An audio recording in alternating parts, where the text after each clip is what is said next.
On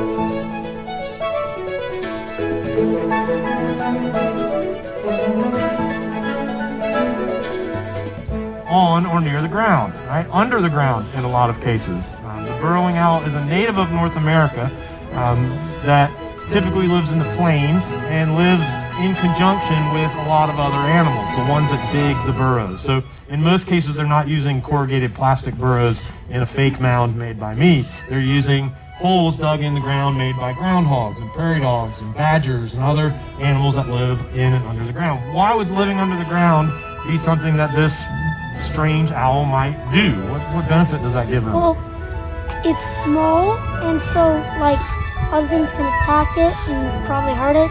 And since it's small, it can go through holes that other bigger things that can attack it can't go through. Okay, so you hit on a couple of great things there. First thing, it's small, right? Anybody notice that? Small. 110 grams. So that's as much as a stick of butter. Not much bird there. And when you're small, what does everything else want to do to you? Eat you.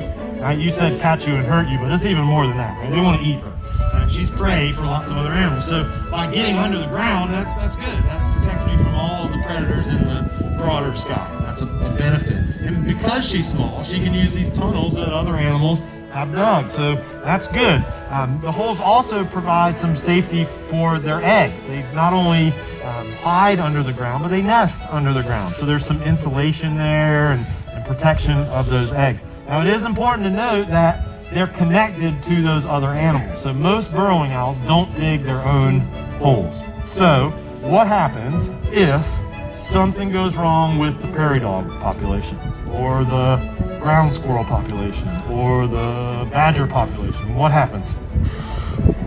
Something goes wrong for the burrowing owl too, right? So you got to remember that it's not always just the animal, it's all those other